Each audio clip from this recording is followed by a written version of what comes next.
You want to know why they treat you the way they do? It's not because they woke up one morning and decided you were worthless. It's because, little by little, you showed them how to treat you.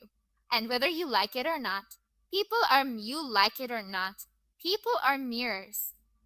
They reflect back to you exactly what you've told them you will tolerate. Let me tell you something that's going to hurt for a second, but it will free you for a lifetime. Every single relationship you have is a direct reflection of what you've allowed up until this point.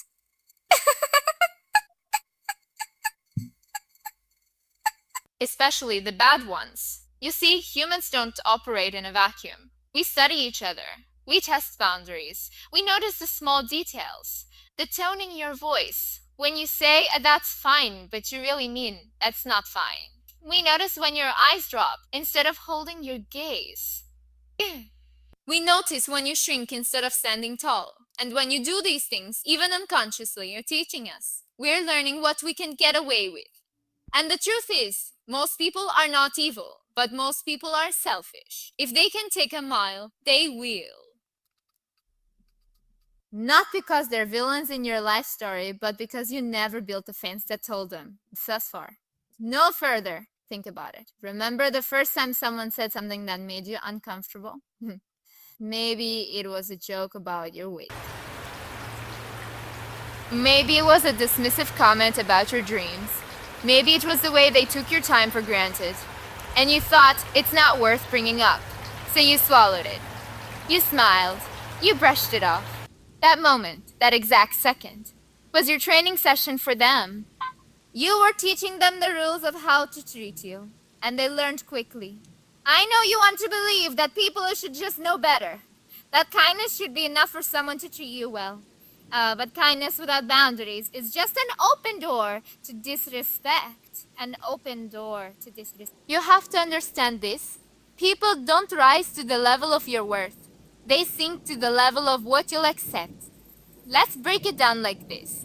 If you walk into a luxury store, you're not gonna haggle over prices. Why? Because the store has set the tone. The lighting, the music, the way the staff speaks to you, it all says this is the standard here. Now, imagine if that same luxury store had peeling paint, dusty shelves, and the staff just shrugged when you walked in. No! You treat it like a bargain bin. You are the store. You set the price, you set the standard. And if you don't, people will set it for you. And I promise, it'll be lower than you deserve. The mirror effect isn't just about relationships with other people. It's about your relationship with yourself. Because how you treat yourself is the loudest instruction manual anyone will ever get about you. If you constantly put yourself last, guess what? They will too. If you talk down to yourself, belittle your own achievements, brush off your wins, they will mirror that energy right back to you. You are showing them, in real time, how to see you. Here's the part where most people get it wrong. They think respect is something you ask for. It's not. It's not. Respect is something you become. You don't have to scream, you don't have to lecture. You don't have to send a 15-paragraph text explaining why you deserve better. You simply live in a way that says, oh, I will not be available for anything less. For anything less. But let's be honest. Becoming that person requires courage. Because the second you start reflecting a higher standard, you will lose people. People who benefited from your silence. People who love the version of you who never called them out. People who love the version of you who never called them out. People who preferred you small, easy, convenient. They will leave. And your ego will panic. It will whisper, see, this is why you shouldn't have spoken up. Now you're alone. But listen to me, alone is not the worst thing you can be. Alone. The worst thing you can be is surrounded by people who only stay because you keep shrinking for them. You might say, but Liz, if I set boundaries, won't people think I'm rude? Let me answer that for you. Some will, and those are the exact people you're supposed to lose. Because if your boundaries offend someone, it's because their behavior required boundaries in the first place. The mirror effect is not just about stopping bad treatment, it's about attracting the right treatment. When you become a walking example of self-respect, the people who thrive on chaos and disrespect will naturally drift away. But the ones who value integrity, loyalty, and depth, They will see you and they will rise to meet you. Here's a practical example. Let's say you have a friend who constantly cancels last minute. I've let it slide 10 times. On the 11th time, you decide, enough. You say calmly but firmly, I value my time.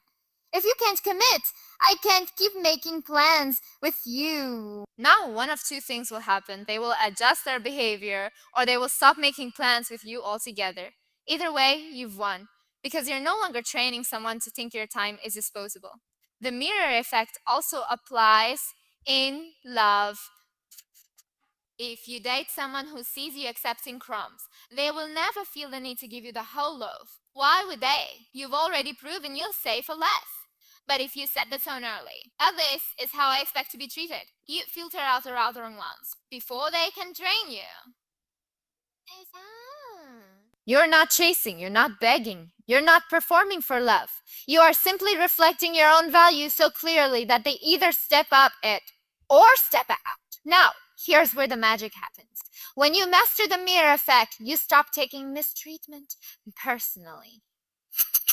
You realize it's not about them being bad people. It's about them reflecting back the rules you wrote, whether consciously or unconsciously. On the beautiful part, you can rewrite those rules at any time. Today, you can decide, I will no longer laugh off disrespect. I will no longer laugh off disrespect. I will no longer make myself small to keep others comfortable. I will no longer teach people that my silence means consent. From this moment, you will teach them something else, that you are a person of value, that your presence is earned.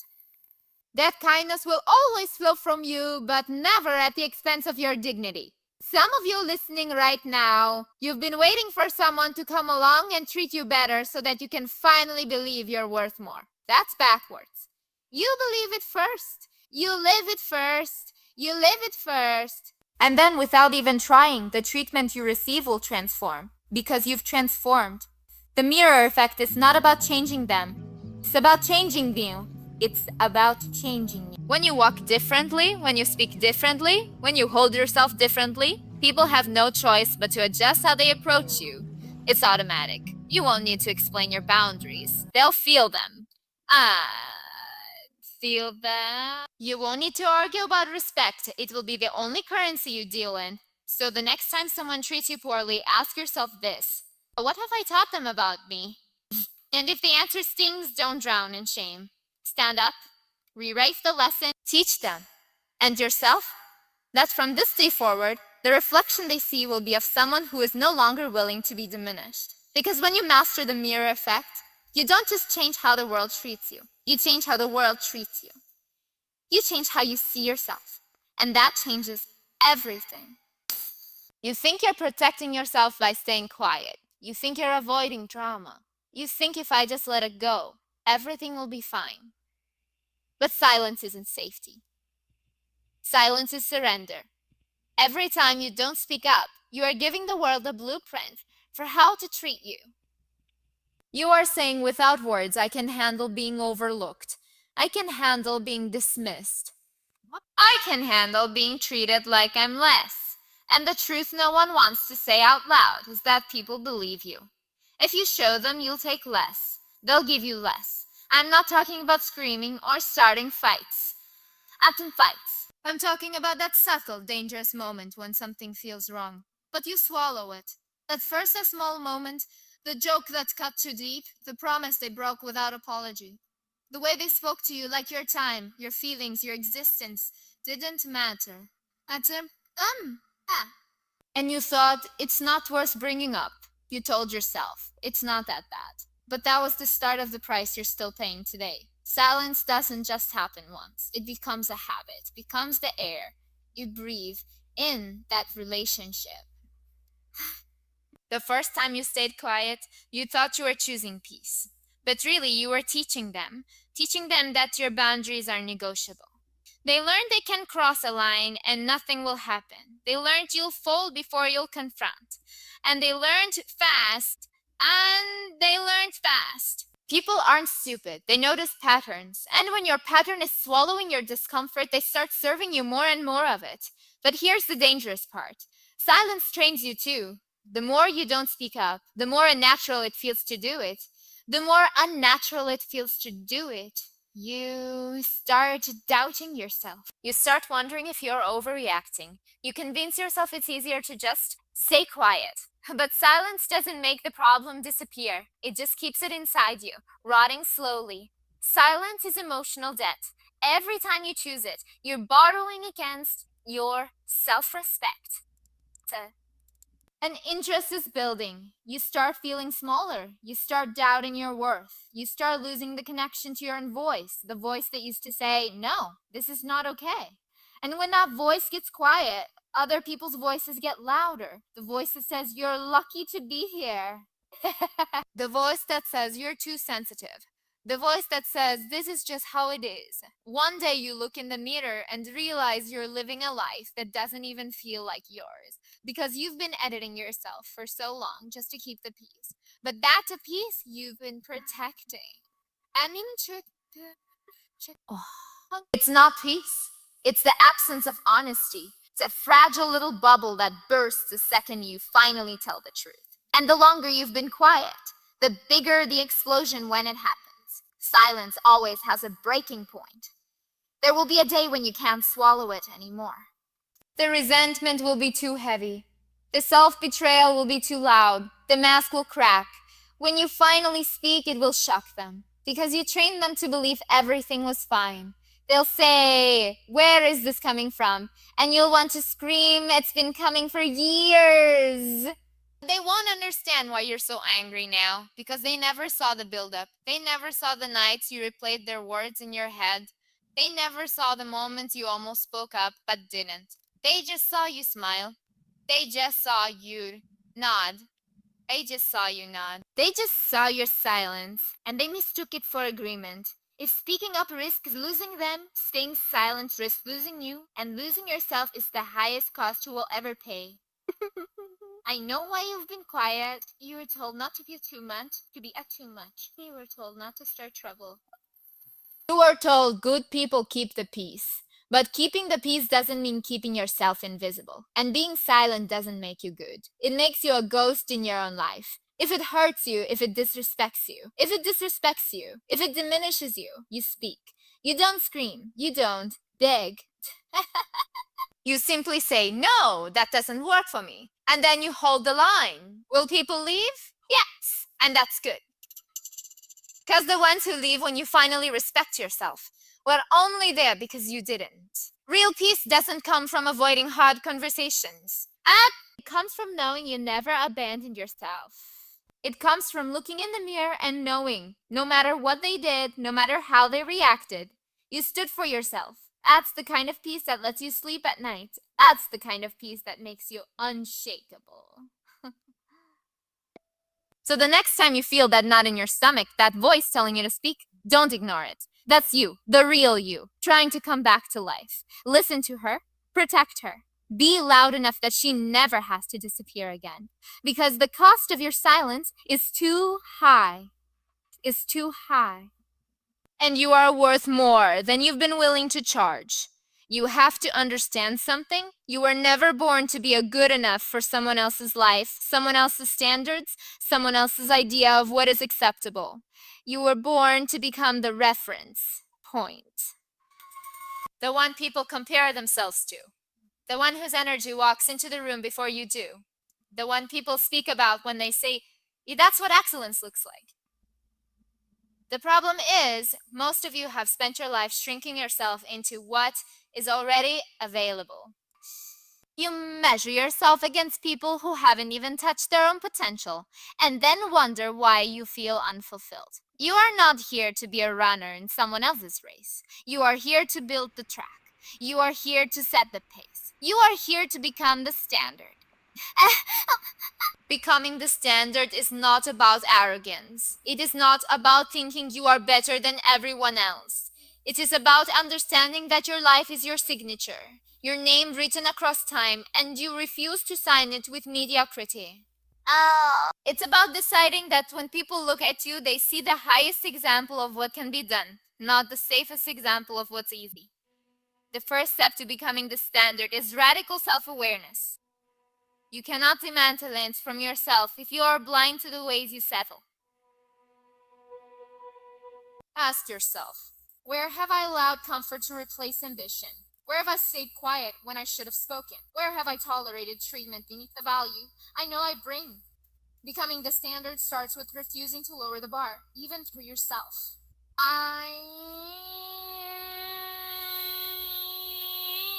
Especially for yourself.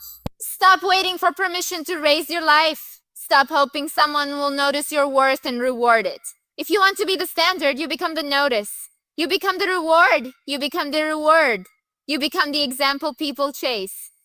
That means showing up in every area of your life as though it already matters. Dressing with intention, speaking with clarity, moving with purpose, even when nobody is watching, because that is the difference between those who blend in and those who set the tone.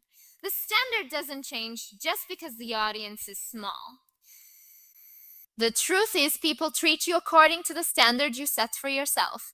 If you walk into situations with low expectations, you will always get the bare minimum. If you show that you will settle, they will hand you crumbs. And you will hand you crumbs. But if you demonstrate through your words, actions, and boundaries that your standard is high, you force the world to rise to meet it. The right people will respect it. The wrong people will leave. And both are blessings. But here's the uncomfortable part. To become the standard, you will have to outgrow people. You will have to let go of environments that have taught you to play small. You will have to distance yourself from conversations that revolve around excuses instead of solutions. You will have to stop asking for validation from people who have never held themselves accountable. And yes, it will be lonely at first, because the air at the top is thinner, but it's also purer. You cannot become the standard while clinging to what is average. You can't wear the crown of leadership while holding on to the habits of followers. Every day you choose whether you're going to be the example or the excuse. Whether you will stand tall and risk being misunderstood or stay low and be forgotten. And you need to understand this. Becoming the standard is not just about you, it is about everyone who comes after you. It is about being the reason someone believes they can do better, be better, do better. It's about being the living proof that what seemed impossible is actually inevitable. If you have the discipline and the audacity, you are building a new normal for the people who are watching, even in silence. So raise your standard in everything. Your relationships, your self-care, your work ethic, your communication. Demand depth, demand respect, demand alignment. And don't you dare apologize for it. The people who get offended by your standards are the ones who benefited from you having none. You will hear people say, "Oh, you've changed." And you will smile, because that's the point. You're not here to remain palatable for people who only liked you when you were less. You're here to evolve into the fullest, most powerful expression of yourself. You're here to show what it looks like when a person stops asking for a seat at the table and builds their own table instead. But here's the thing. Becoming the standard requires a commitment to consistency, not the kind of commitment that disappears when you get tired or distracted. I mean the type of commitment where you keep showing up at 100% even when it's inconvenient. That's the difference between a season of greatness and a lifetime of it. You can't decide you're the standard on Monday and then lower your expectations on Friday because you're tired. You can't claim to value excellence and surround yourself with people who do the bare minimum. You can't say you respect yourself and then ignore your own boundaries. The standard you set must be non-negotiable. So ask yourself, if someone copied my daily habits exactly, what kind of life would they create? Would it be a life of growth, discipline, and fulfillment? Or would it be a life of procrastination, excuses, and missed potential? Oh? This question is important because the standard isn't what you post online, it's what you do when no one is looking. It's how you treat your body, it's how you speak to yourself in your own mind. It's the way you handle failure. Becoming the standard means becoming your own competition. You are not comparing yourself to who they are. You're comparing yourself to who you were yesterday, and you're refusing to stay the same. It also means being prepared for the resistance. The more you rise, the more uncomfortable you will make people who refuse to grow. So do grow. They will try to pull you back, convince you to lower your expectations, tell you you're too much. But understand this, their comfort is not your responsibility. Your alignment is. At some point, you have to decide that you would rather be respected than liked. You would rather be aligned with your purpose than accepted by the crowd. You would rather walk alone at your highest standard than be surrounded while playing small. And here's the beautiful thing. When you live at your highest standard long enough, you start attracting people who operate the same way. You start building connections based on shared values, not shared wounds.